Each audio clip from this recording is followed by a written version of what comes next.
सभी लोग उम्मीद करता हूँ अच्छे होंगे। तो देखिए आज हम शुरू करेंगे दिल के बारे में। दिल दिल बहुत चल रहा है आजकल, दिल दिल। तो देखिए हम शुरू करते हैं उस दिल के बारे में। उस दिल में कुछ प्रॉब्लम्स आ गया है और देखिए वो प्रॉब्लम है कंजेस्टिव हार्ट फेलियर। ठीक है, वो जो प्रॉब्लम है उस प्रॉब्लम का नाम है कंजेस्टिव हार्ट फेलियर। लेकिन यहाँ पे हम डिस्कस करेंगे ड्रग्स कि कौन कौन से ड्रग्स यूज होते हैं कंजेस्टिव हार्ट फेलियर में। तो ड्रग डिस्कस करने से पहले थोड़ा सा हम जान लेते हैं कि कंजेस्टिव हार्ट फेलियर होता क्या है। तो देखिए कंजेस्टिव हार्ट फेलियर का सिंपल सा मतलब यही है कि हार्ट क्या है, हमारा दिल, ये है हमारा दिल। और इस दिल का जो बेसिक फंक्शन है that is pumping of blood, यानी पूरे बॉडी में ब्लड को सप्लाई करना या फिर बॉडी से ब्लड को कलेक्ट करना। अब वो इस काम को प्रॉपर तरीके से कर नहीं पा रहा है। ठीक है, पूरी बॉडी को ब्लड चाहिए, उस ब्लड की नीड को पूरा नहीं कर पा रहा है, तो उसी चीज का नाम हो गया कंजेस्टिव हार्ट फेलियर। क्लियर हुआ? अब ये जो प्रॉब्लम है कई सारे कारणों से हो सकता है, तो उस कारणों को डिस्कस करने से पहले देखिए मैंने यहाँ पे डेफिनेशन लिख रखा है कंजेस्टिव हार्ट फेलियर का। आइए डेफिनेशन को पढ़ लेते हैं एक बार। देखिए लिखा हुआ when a heart fails to pump blood in a quantity sufficient to fulfil the body requirement. यानी कि जब हमारा हार्ट फेल हो जाता है ब्लड को पंप करने के लिए। ठीक है, पंप करने के लिए, तो कितना पंप करने के लिए? जितना कि बॉडी के लिए सफिशिएंट है। क्लियर हुआ? बॉडी को जितना ज़रूरत है उतना पंप नहीं कर पा रहा है, तो इसी चीज़ को क्या बोलते हैं? इसी कंडीशन को बोलते हैं कंजेस्टिव हार्ट फेलियर, शॉर्ट में बोलते हैं CHF। क्लियर हुआ? और इसी CHF को नॉर्मली क्या बोल सकते हैं? Heart failure. तो ये तो हो गया हार्ट फेलियर का डेफिनेशन। अब बात आती है कि आखिर में ये हार्ट जो है फेल क्यों होता है। क्लियर हुआ? हार्ट क्यों फेल होता है? अब देखिए फेल होने के कई कारण हो सकते, कोई एक कारण नहीं है। अब उन कारणों में से कुछ कारण मैंने यहाँ पे लिखा हुआ है। तो देखिए पहला है narrowing of arteries supplying blood to the heart muscles. तो इस लाइन का मतलब समझिए। तो सबसे पहले मैं एक रफली डायग्राम बनाता हूँ हार्ट का। ये हो गया हार्ट। तो देखिए लेफ्ट वेंट्रिकल, ये है हमारा लेफ्ट वेंट्रिकल। क्लियर हुआ? अब इस लेफ्ट वेंट्रिकल में से ब्लड जाता है पूरी बॉडी में। अब देखिए समझिएगा, ये तो बॉडी के पास ब्लड चला गया, लेकिन हार्ट जो पंप कर रहा है तो हार्ट को भी तो ब्लड चाहिए। तो इसी में से ही एक जो ब्लड का पाइप निकलता है जिसको हम बोलते हैं कोरोनरी आर्टरी। ठीक है, इसी वेंट्रिकल में से जो पाइप निकलता है, इसी में से एक पतला पाइप निकलता है जिसको बोलते हैं कोरोनरी आर्टरी। वो आर्टरी इस हार्ट को ब्लड सप्लाई करता है। ध्यान दीजिएगा, एक तो पूरे बॉडी में ब्लड सप्लाई हो गया, और दूसरी बात कि इस हार्ट के मसल को भी तो ब्लड चाहिए। तो हार्ट के मसल को ब्लड जो पाइप सप्लाई कर रहा है वो क्या हो गया? नैरो हो गया। नैरो मतलब पतला हो गया। अब आप खुद सोचिए, हार्ट को धुक धुक धुक धुक धुक धुक करते रहना है, यानी कि उसको कंटिन्यूअस काम करना है, पंप करना है। अब उसको खुद को ही ब्लड नहीं मिल रहा है, मतलब ब्लड का मतलब ऑक्सीजन नहीं मिल रहा है। ऑक्सीजन नहीं मिल रहा है मतलब उसको एनर्जी नहीं मिल रहा है।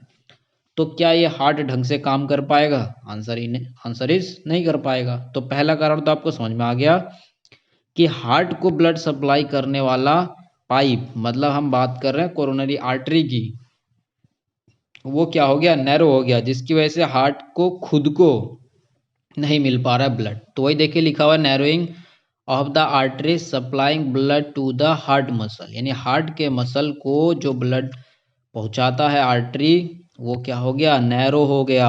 तो जिसकी वजह से हार्ट ढंग से काम नहीं कर पा रहा है। ये तो पहला रीज़न।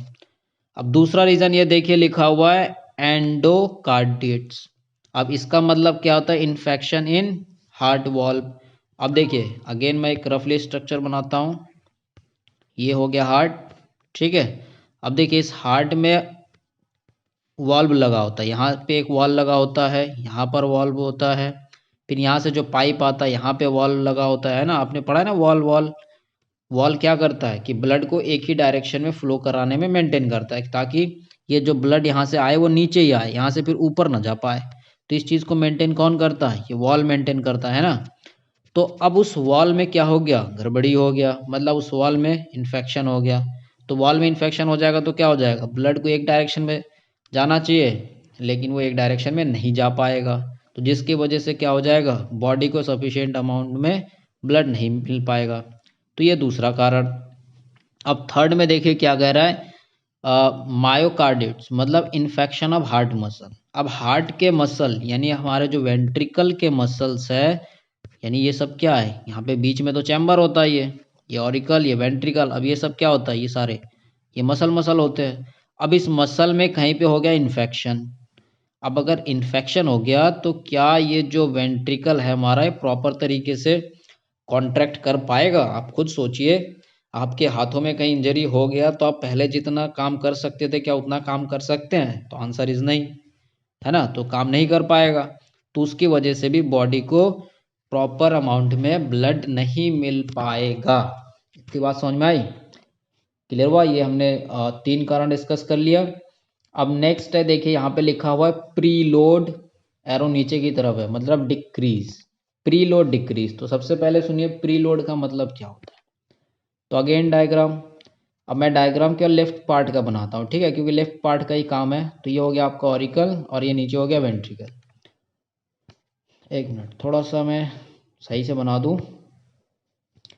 ये सपोज कीजिए हमारा हो गया ऑरिकल और ये हो गया नीचे वेंट्रिकल। अब देखिए प्रीलोड का मतलब ये हुआ कि ये जो ऑरिकल है, ऑरिकल में से ब्लड फ्लो होके नीचे आएगा वेंट्रिकल में। क्लियर हुआ? और ये पाइप से उसके बाद फिर ये वेंट्रिकल पंप करके निकाल देगा। अब आप खुद सोचिए कि जब प्रीलोड डिक्रीज हो रहा है, मतलब ये हुआ कि यहाँ जो ऑरिकल में से ब्लड बहुत कम आ रहा है इसमें। क्लियर हुआ? वेंट्रिकल में, यानी वेंट्रिकल के पास प्रॉपर ब्लड ही नहीं आ रहा है, तो वो कहाँ से पंप करेगा? प्रीलोड डिक्रीज मतलब ये जो इसका वेंट्रिकल हो पूरी तरीके से लोड ही नहीं हो पा रहा है। समझ में आया? लोड मतलब उसमें पूरी तरीके से भर ही नहीं पा रहा है ब्लड। अब जब ब्लड भर ही नहीं पा रहा है तो बताइए कहाँ से वो पहुँचाएगा?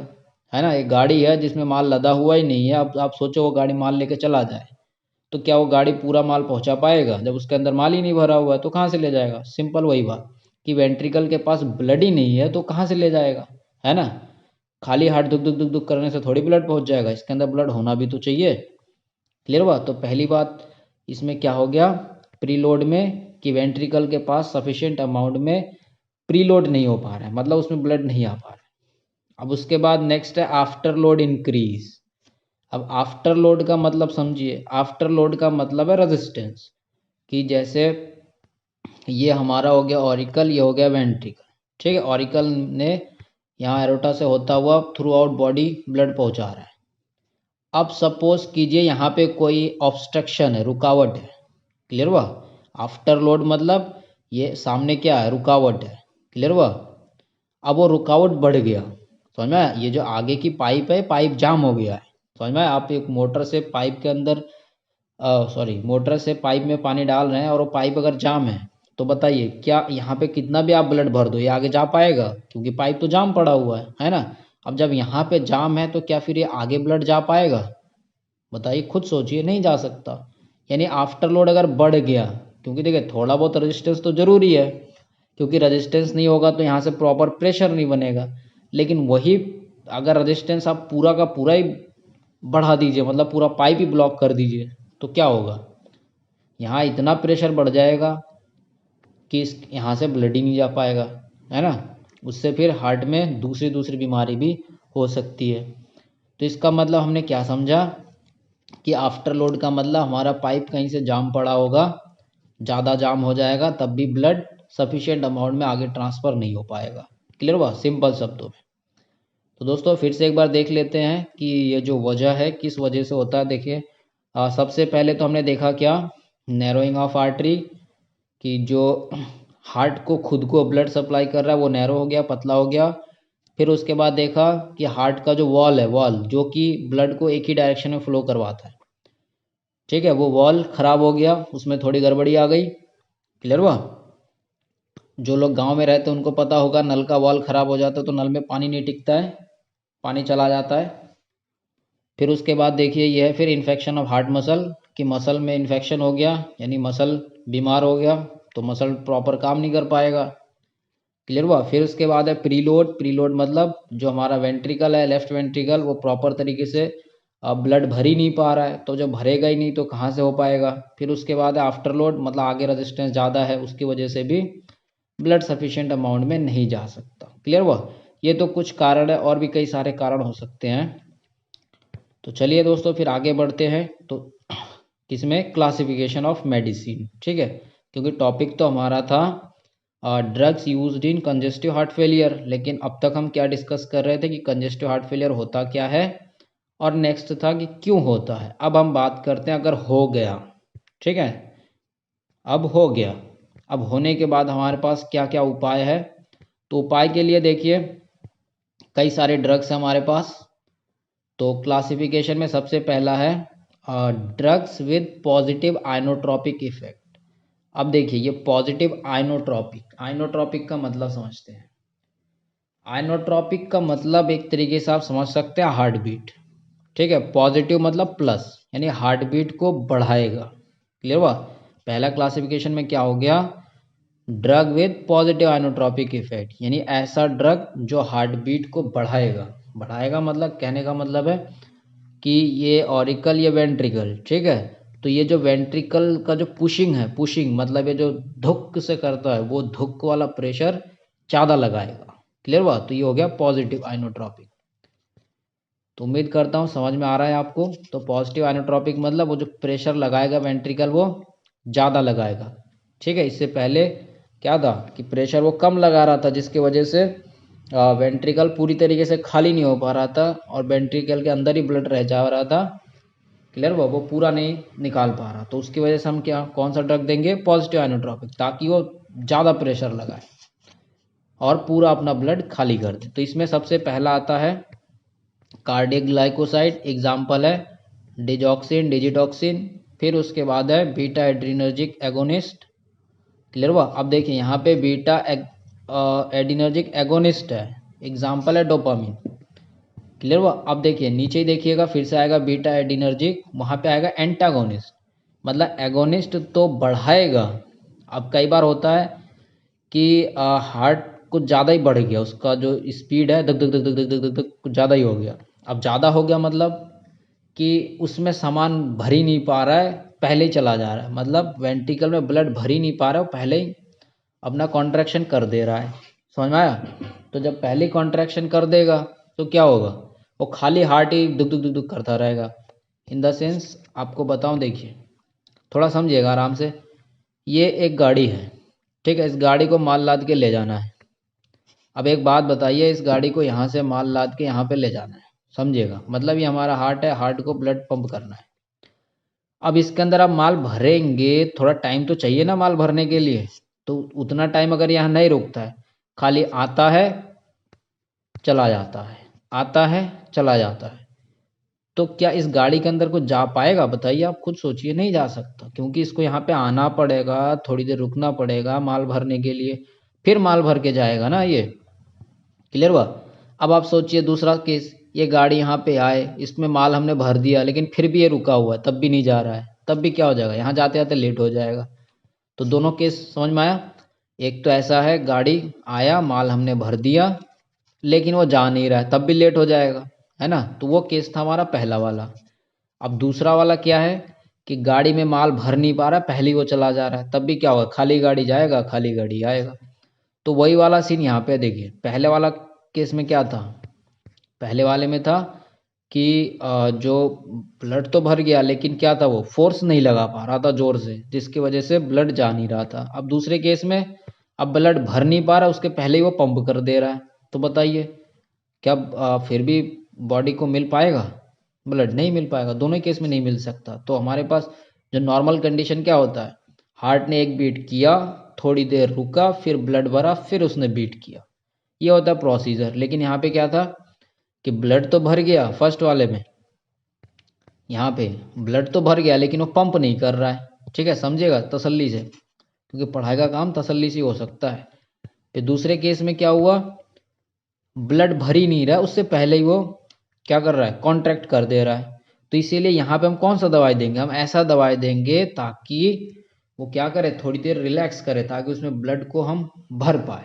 क्लियर बात। तो वही देखिए लिखा हुआ है drugs without positive inotropic effects, यानी हम यहाँ पे ऐसा ड्रग देंगे जो क्या करे, उसके हार्ट बीट को वीक करे, मतलब उसके जो कॉन्ट्रैक्शन है उसको जल्दी जल्दी करने से रोके। क्लियर हुआ, उसको थोड़ी देर रोके।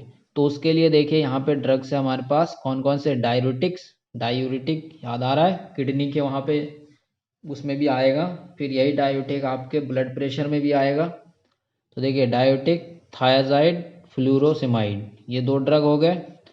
फिर उसके बाद है आपका ACE, फुल फॉर्म है एंजियोटेंसिन कन्वर्टिंग एंजाइम। तो देखिए ये क्या है, एंजाइम नाम से क्लियर हो रहा है, ये खुद कुछ नहीं करता, ये किसी और काम को करवाता है। ठीक है, तो यहाँ पे हम क्या करेंगे, एंजियोटेंसिन कन्वर्टिंग एंजाइम इनहिबिटर देंगे। मतलब एक होता है एंजियोटेंसिन फर्स्ट, और वो एंजियोटेंसिन फर्स्ट इस ACE की वजह से एंजियोटेंसिन सेकेंड में कन्वर्ट होता है।